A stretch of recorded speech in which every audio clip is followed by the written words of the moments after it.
Prynhawn da. Heddi, rydyn ni'n mynd i fod yn darllen Minty a Tinc.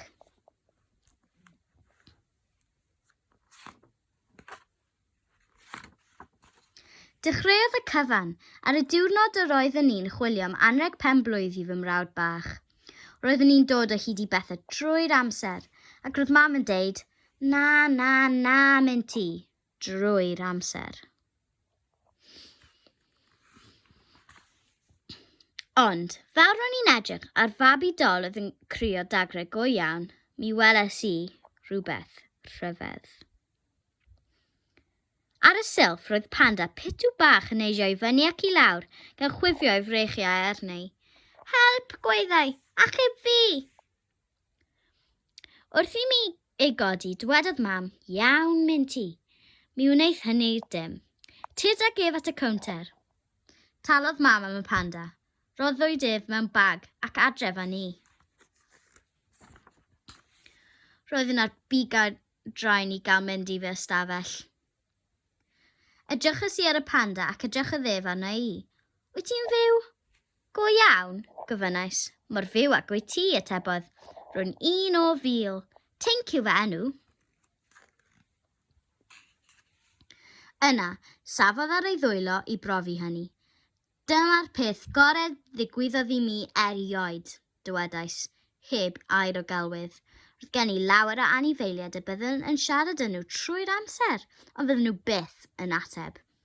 Dyma ddiwrnod gorau fy mywyd, meddylais. Yna galwodd mam. Minty, golcha dy ddwylo a dera lawr i gael te. Roddais Tinc yn fy mhoced a mynd i lawr y grisiau. Roedd wyneb fy mrawd bach a'i giraff yn jam mefus dros yn ti gyd. Dera ar P-A-N-D-A i mi ar ôl te, meddai mam, ac fe lapio'n ef ar gyfer ti'n gwybod pwy? Oes rhaid i mi ei roi iddo fe, gofynnais. Wrth gwrs, atebodd mam, mi brynon ni'r panda yn arbennig iddo fe. Eisteddais yn y bath. Sut yn y byd y gallwn ni roi Tinc i'r babi? Nid nawr, byth oedd. Ef oedd fy ffrind gorau. Be wyt ti am ei wneud, holodd Tinc? Mi feddylion ni am rhywbeth, dywedais. Mae rhaid i ni. Pam na roed i rhywbeth arall iddo fe, meddai Tinc. Gwych, dywedais. Mam, gai roi hwn iddo yn lle'r panda? Na, Minty, meddai mam. Dim ond 1 goes sydd ganddo. Dim lwc, dywedais. Beth arall sy'n na? Hwn, awgrymodd Tinc. Gwych, atebais. Oedd mam yn aros. Gai roi hwn iddo fe? Gofynnais, mae'n Wedi'r, meddai mam. Felly na? Holais, na, meddai mam. Rhaid bod rhywbeth arall, lefais.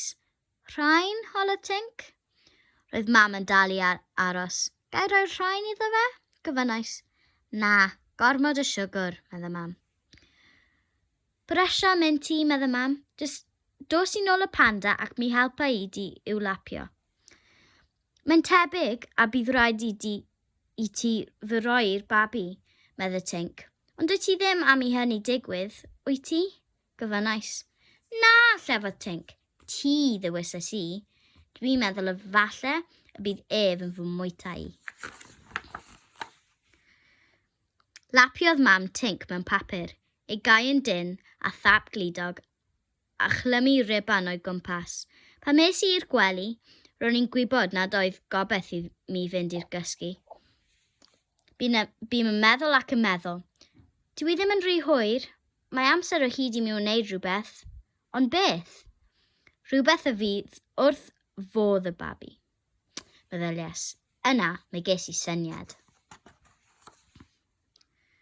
Ro'n i'n hwyr i frecwast drannoeth. Wrth i mi gerdded i mewn i'r ystafell, roedd y babi ar fin rhwygo'r papur oddi ar fy anrheg.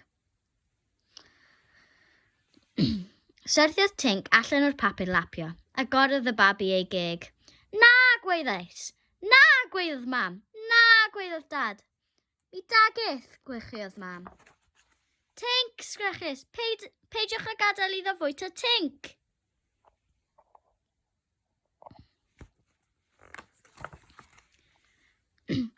Dad achubodd Tinc. Welly ti ei gadw, Minty, meddai. Mae'r panda'n llawer rhy fach i'w roi i'r babi. Mae gen I anrheg arall iddo fe, dywedais wrthynt. Mi wnaeth e, ar fy mhen fy hunain bach. Mae'n brydferth, meddai mam. Mae'n rhyfeddol, meddai Dad. Pen blwydd hapus, Twm, dywedais wrth fy mrawd bach. A dyna sut y daeth Tinc I fod yn ffrind panda go iawn gorau I mi. Y diwedd. Gobeithio wnaethoch chi mwynhau mynd tua Tinc. Tan y tro nesaf.